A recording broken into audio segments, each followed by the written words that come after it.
రైతు నేస్తం పేరుతో 2 లక్షల రుణమాఫీ కాంగ్రెస్ ప్రభుత్వం చేయడంతో కొన్ని చోట్ల కొన్ని కారణాలతోని రైతులకు రుణమాఫీ కాకపోవడంతో వారందరికి సంబంధించి హెల్ప్ డెస్క్లను ప్రభుత్వం ప్రతి క్లస్టర్ వారీగా కూడా రైతు వేదికలు అదేవిధంగా ఏడీ కార్యాలయంలో నిర్వహిస్తుంది. ప్రస్తుతం హన్మకొండకు సంబంధించినటువంటి రైతులకు రుణమాఫీ కాని వ్యక్తులు వారికి ఎటువంటి లోటుపాట్లు జరగడం వల్ల రైతు రుణమాఫీ కాలేదు. దానికి సంబంధించినటువంటి అప్లికేషన్లు రైతుల వద్ద స్వీకరిస్తూ దాన్ని ప్రభుత్వానికి పంపడానికైతే 3 రోజుల నుంచి కూడా ఈ కార్యక్రమం అయితే కొనసాగుతుంది. అసలు నిజానికి రైతులకు ఏ సమస్యల కారణంగా రుణమాఫీ కానితో వాళ్ళు అసలు ఏ విధంగా అప్లై చేసుకోవాల్సి ఉంటుంది, అసలు ఏ విధంగా అధికారులు వాళ్ళకి సంబంధించిన రుణమాఫీ సంబంధించినటువంటి అంశాన్ని ప్రభుత్వం తీసుకెళ్తున్నారు. ఒకసారి మనం అధికారులతో మాట్లాడదాం, వారిని అడిగి తెలుసుకుందాం. ఒకసారి మేడం అసలు చెప్పండి, రైతులకు సంబంధించి ఎటువంటి ఇబ్బందుల వాళ్ళు వస్తున్నారు, వాళ్ళు మీకు సంబంధించి ఎట్లా అప్లికేషన్ చేసుకోవాలి వాళ్ళు?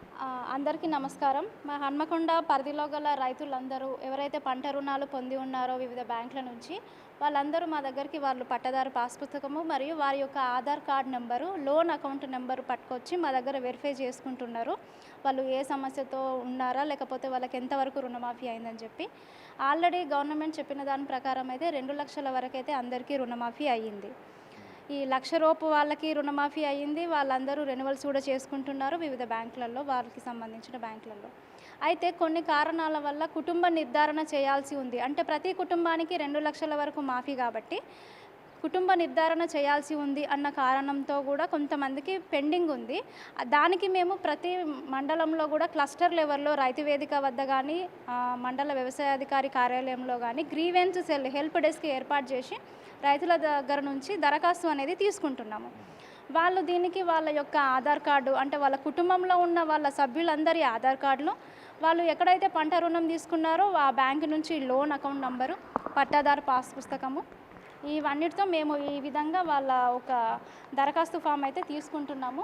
రైతులందరూ కూడా వాళ్ళకి ఏది ఉందో కూడా ఈ దరఖాస్తు ఫారం ఫిల్ చేసి మమ్మల్ని హెల్ప్ డెస్క్ ద్వారా కలిసి వారి యొక్క సమస్యని పరిష్కరించే దిశలో మేము కూడా వాళ్ళకి అన్ని వేళలా ఉదయం 10 నుంచి సాయంత్రం 5 గంటల వరకు రైతు వేదిక దగ్గర మా ఏఈఓలు కానీ మండల వ్యవసాయ కార్యాలయంలో మండల వ్యవసాయాధికారిగా అందుబాటులో ఉంటున్నారు. అంటే ప్రధానంగా గ్రూపింగ్ అనే సమస్య కాకుండా కొంతమంది బ్యాంక్ అకౌంట్లో మిస్ మ్యాచ్, ఆధార్ మిస్, ఈ సమస్యలకు మీ దగ్గరకు వస్తే దీన్ని కూడా మీరు పరిగణలో తీసుకుంటున్నారా? వాళ్ళకి ఏం రైతులకి ఇప్పుడు మీరు అన్నట్టుగా కొన్ని మాకు దృష్టిలోకి వచ్చినాయి. మేము వాళ్ళ ఆధార్ నెంబర్తో పోర్టల్లో చెక్ చేసినప్పుడు కుటుంబ సభ్యుల నిర్ధారణ చేయవలసింది ఉంది. అంటే ఇది మాకు ఎనేబుల్ చేస్తా అన్నారు యాప్.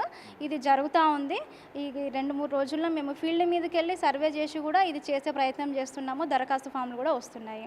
పాస్ పుస్తకము లేదు, ఆధార్లో పేరు తప్పుగా ఉంది. ఈ ఆధార్ మిస్ మ్యాచ్ అన్నీ కూడా ఆల్రెడీ వివిధ బ్యాంకులలో బ్యాంకర్స్కి ఇన్స్ట్రక్షన్స్ ఉన్నాయి. వాళ్ళు ఆధార్లో తప్పులున్నా, నంబర్స్ తప్పు ఉన్నా, ఏదైనా మిస్ మ్యాచ్ ఉన్నా వాళ్ళు బ్యాంక్ లెవెల్లో చేసుకుంటున్నారు. మేము రైతులను కూడా ఈ విధంగానే గైడ్ చేస్తున్నాము, ఆ బ్యాంక్లో మీరు కలవండి అని. ఇంకా కొన్ని ఎట్లా ఉన్నాయంటే గ్రూప్ రుణం, అంటే గ్రూప్స్కి లోన్ ఉంటుంది, అది క్రాప్ లోన్ అయి ఉండదు. అటువంటి వాటిని కూడా మేము వాటిని కేటగిరీస్గా డివైడ్ చేసి మా ఉన్నతాధికారులకి మేము అది ప్రతిరోజు నివేదిస్తున్నాము. ఎగ్జాంపుల్, ఇప్పుడు రుణం మంజూరు అయిన తేదీ నిబంధన ప్రకారం లేదు అంటే మనకి 9/12/2018 నుంచి 9/12/2023 వరకు గల ఈ మధ్యకాలంలో గల పంట రుణాలు, స్వల్పకాలిక రుణాలు మాత్రమే మనకు రుణమాఫీకి అర్హత.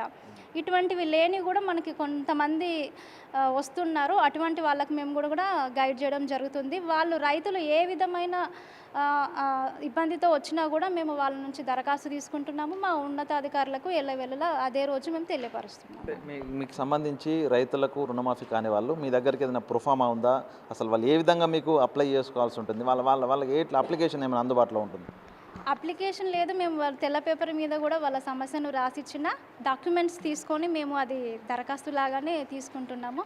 కంపల్సరీ ఫార్మాట్ అన్నట్లంటే ఏం లేదు. తెల్ల కాగితం మీద రాసిచ్చినా మేము తీసుకుంటున్నాం. అంటే ప్రధాన ఇప్పుడు మీకు అప్లికేషన్స్ వస్తున్నాయి కదా, ఒక అప్లికేషన్ ఈ ప్రొఫామా అసలు ఏ విధంగా ఫిల్అప్ చేయాలి, అందులో ఏ డీటెయిల్స్ ఒకసారి ప్రేక్షకుల కోసం, ప్రధానంగా రైతుల కోసం మీరు ఎక్స్ప్లెయిన్ చేస్తారా? ఇది ఒకటైతే రైతులు మామూలుగా తీసుకొస్తున్నారు. ఇందులో ఏంటంటే మనకి మండల వ్యవసాయాధికారి, మండలము, జిల్లా గారికి వాళ్ళు ఈ విధంగా దరఖాస్తును పెట్టుకుంటున్నారు హెల్ప్ డెస్క్ ద్వారా. రైతు పేరు, ఇంటి పేరుతో సహా భర్త పేరు, ఆధార్ నంబరు, చిరునామా ఆధార్ ప్రకారము, సెల్ నంబరు, పట్టాదారు పాస్ పుస్తకం నంబరు, రుణ బకాయి మొత్తము అంటే వాళ్ళు నేను చెప్పిన 9, 12, 23 వరకు వాళ్ళకు ఎంత రుణం ఉందో, ఫ్యామిలీ ఐడి, రుణం ఉన్న కుటుంబాల సంఖ్య అంటే మేము ఇది ఆధార్ చెక్ చేసినప్పుడు మా రైతు సమాచార పత్రం ద్వారా మేము రైతులకు తెలియజేస్తాము కాబట్టి వాళ్ళకు ఐడి అనేది వాళ్ళ కుటుంబంలో ఉన్న సంఖ్య ఎంత అనేది కూడా తెలిసిపోతుంది. రుణమాఫీ స్థితి మరియు రైతు యొక్క గ్రీవియన్స్ అంటే అతను ఎందుకు దరఖాస్తు చేసుకోవాలనుకుంటున్నాడో కూడా కారణం రాస్తాడు తను. తర్వాత మేము ఇందులో ఈ డాక్యుమెంట్స్ ఏమేమి అడుగుతున్నాము అంటే కుటుంబ సభ్యుల అందరి ఆధార్ కార్డ్స్, రేషన్ కార్డ్ ఉంటే ఒకవేళ లేకపోయినా ఇబ్బంది లేదు, పట్టాదారు పాస్ పుస్తకము, లోన్ అకౌంట్ జిరాక్స్ పుస్తకము, మౌతల్లాగా అవి తీసుకొని తెల్ల పేపర్ మీద రాసిచ్చినా కూడా మేము తీసుకుంటున్నాము. అంటే ఇది ఎన్ని రోజుల పాటు ఈ హెల్ప్ డెస్క్లో కొనసాగుతాయి, ఆ తర్వాత వీటిని ప్రాసెసింగ్ ఎట్లా చేస్తారు, ఎన్ని రోజులు పట్టే అవకాశం ఉంది?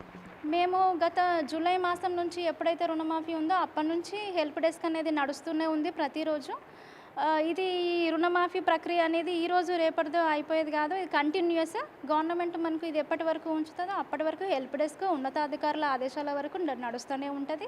రైతులకు మేము ప్రతిరోజు ఉదయం 10 నుంచి సాయంత్రం 5 గంటల వరకు ఆఫీసులలో రైతు వేదికల వద్ద అందుబాటులో ఉంటున్నాము. అంతేకాకుండా మేము మా సెల్ ఫోన్లో కూడా మేము వాళ్ళకి రెస్పాన్స్ ఇస్తాము. అంటే ఇప్పుడు తెలంగాణ వ్యాప్తంగా కూడా రుణమాఫీ కాని రైతు అంటే 1,00,000, 2 లక్షల లోపు ఉన్న వాళ్ళు కూడా కొంతమంది రుణమాఫీ కాకపోవడంతో కొంత ఆందోళన, నిరసనలకు దిగే పరిస్థితి ఉంది. అంటే నిజంగా వాళ్ళకు ప్రభుత్వం సహకారం చేస్తుందా, రుణమాఫీ సమస్య తీరుతుందా, వాళ్ళకి ఏం చెప్తారు రైతులందరికీ, ఆందోళన ఉన్న రైతులకి?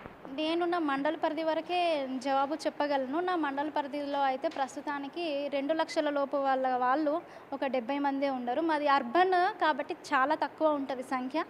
నాకు మండల పరిధిలో అయితే రైతుల నుంచి పెద్దగా వాళ్ళు ఇబ్బంది పడే పరిస్థితి ఏది లేదు. 2 లక్షల వాళ్ళ వరకైతే అందరికీ రుణమాఫీ అయ్యింది. కొంతమంది అంటే ఒక 4-5 వరకు కుటుంబ సభ్యుల నిర్ధారణ కాలేదు కాబట్టి ఫ్యామిలీ గ్రూపింగ్ అనేది ఇంకా స్టార్ట్ అవుతుంది. ఈరోజు మనకు సాయంత్రము వీడియో కాన్ఫరెన్స్ ద్వారా మాకు ఇంకా సూచనలు ఇచ్చేది ఉంది ఉన్నతాధికారులు. దాన్ని బట్టి ఆ ప్రోగ్రామ్ అనేది కంటిన్యూ అవుతుంది. అంతే తప్ప రుణమాఫీ కాలేదు అని ఎవ్వరూ ఆందోళన పడాల్సిన అవసరం లేదు. దాని యొక్క పరిస్థితి తెలుసుకొని మనము దాన్ని ఏ విధంగా సాల్వ్ చేసుకునే విధంగా మాత్రం మనము చూసుకోవాలి.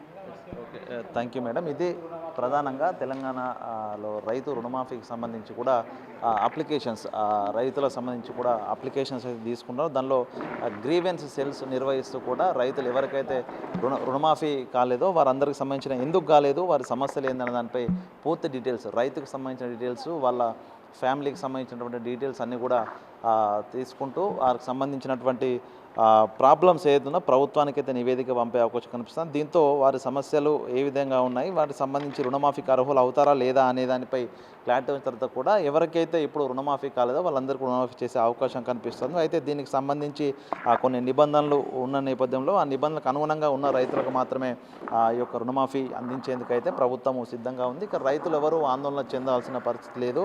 ఏ సమస్యలు ఉన్నా కూడా ప్రభుత్వం సాల్వ్ చేస్తుందంటూ కూడా అటు అధికారులు కూడా చెప్తున్నారు. అదేవిధంగా తెలంగాణ వ్యాప్తంగా కూడా హెల్ప్ డెస్క్లు, గ్రీవెన్స్లు, రైతు రుణమాఫీ 2024 ఫిర్యాదు గ్రీవెన్స్ అనే పేరుతో కూడా అప్లికేషన్స్ కూడా అందుబాటులో ఉంచడం జరిగింది. సో దీంతో ఈ అప్లికేషన్స్ లోపల వ్యవసాయ అధికారికి, మండల వ్యవసాయ అధికారికి అప్లికేషన్స్ ఇదంతా మీ సేవా కేంద్రాలు కావచ్చు, ఇంటర్నెట్ సెంటర్లు కావచ్చు, వాటన్ని దగ్గరకు ఇది అయితే అందుబాటులో ఉంటుంది. దీని లోపల ప్రధానంగా రైతు పేరు ఏ విధంగా ఆధార్లో ఏ విధంగా ఉంటుందో ఇంగ్లీష్లో ముందు సర్నేమ్ ఉంటే సర్నేము, నేమ్తో ఉంటే నేమ్తోని ఇంగ్లీష్లో ఏ విధంగా ఆధార్లో ఉంటుందో ఎగ్జాక్ట్లీ అదే విధంగా ఫిల్ చేయాల్సి ఉంటుంది. దాంతోపాటుగా ఆ యొక్క రైతుకు సంబంధించిన తండ్రి పేరు కానీ లేకపోతే మహిళా రైతులైతే భర్త పేరు, వాళ్ళ ఆధార్ నెంబరు, చిరునామా ఆధార్లో ఏ విధంగా ఉంటుందో సేమ్ యాజ్ ఇట్ ఈజ్గా ఆధార్లో మెన్షన్ చేయాల్సి ఉంటుంది. వాళ్ళ phone number, working phone number ఇవ్వాల్సి ఉంటుంది.